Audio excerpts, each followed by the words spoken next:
of Art-Tempered Velkana real quick. So, I thought he was pretty freaking bad, and he is pretty annoying. Don't get me wrong. But, here's some tips and a build that I'm using currently that seems to be working very well against him. So, you want two builds first off. The first build, much like in any Fatalis fight, you want a starting set to put him asleep. I prefer the Fatalis Dips. It's just a really nice light bowgun. And I customized it with the recoil suppressor, 2 reload assists, and a long barrel. We're just using this to put Velkana to sleep. If you want to take a look at, and what the key points you want in here is Bombardier Secret and sleep attack and special ammo boost. Why? Because we're going to do a lot of damage to him through that. So, also heavily recommend eating for Moxie, making a custom platter with Moxie and large element defense, because his ice attack hurts. It really does. All of his breath attacks hurt the most. Like, his tail hurts too, but really, like, the ice attacks are what generally carts you. Me and my buddy here have been two-manning this relatively easy every time. The primary build, after we put him to sleep and get the knock from the rocks in his initial starting area, because that gives you like a 5,000 damage, I think, somewhere's in there, solo. We want Bombardier Secret because after we put him to sleep, we're gonna put down bombs, we're gonna put down frickin' special ammo mines. Like, this thing is going to be, there's going to be an explosion so big that the crater is like moon deep. Like, half the moon's gonna be gone. That's how deep this crater's gonna be.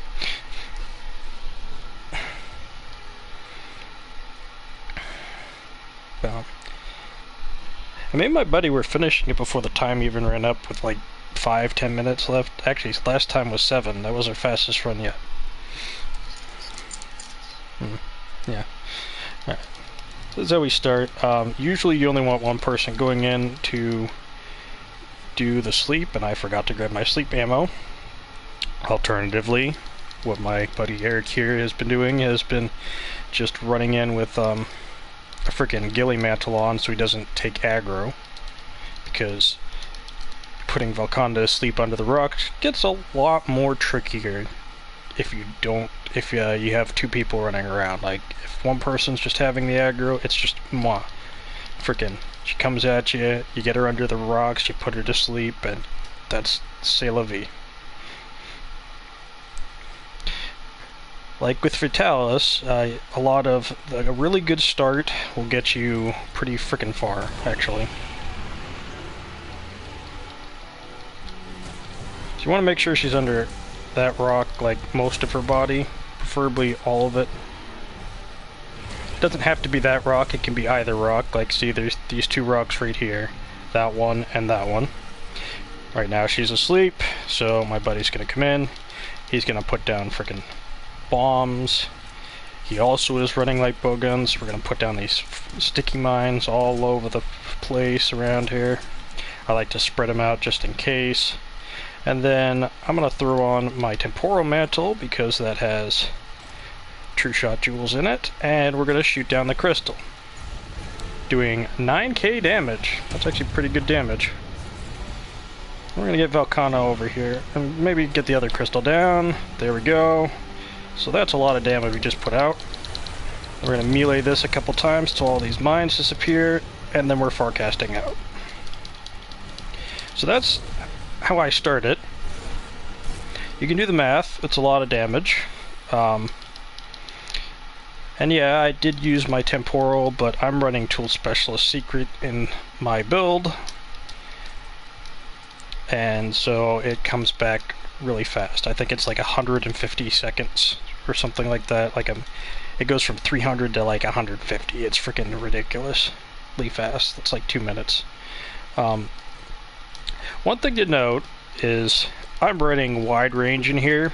You don't necessarily need to run wide range. I recommend, if you're doing this, that at least one person have wide range.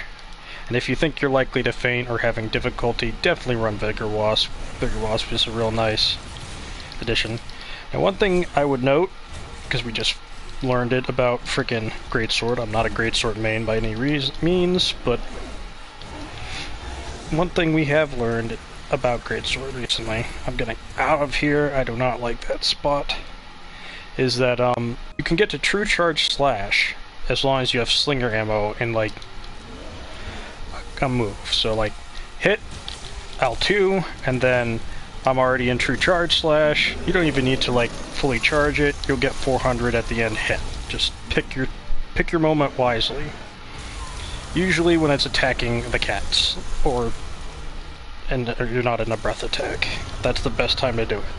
If it's knocked, then I would just recommend doing a full charge. Whatever you think you can get away with.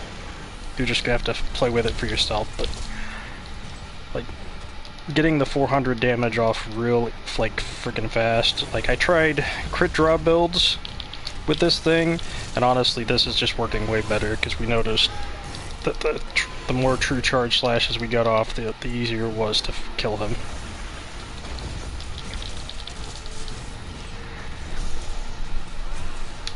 Like right there, again, 479 damage.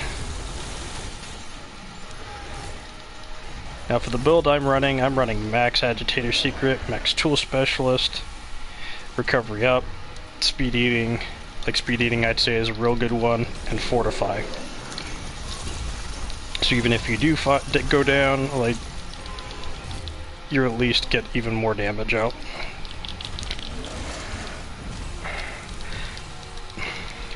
And honestly, like, you could do something similar with Fatalis if you wanted to. Like, it's not too dissimilar to what I run for Fatalis. There are differences, though. I would recommend running at least a +4 ice resist jewel on top of eating for elemental resist, just so you get one shot a lot less.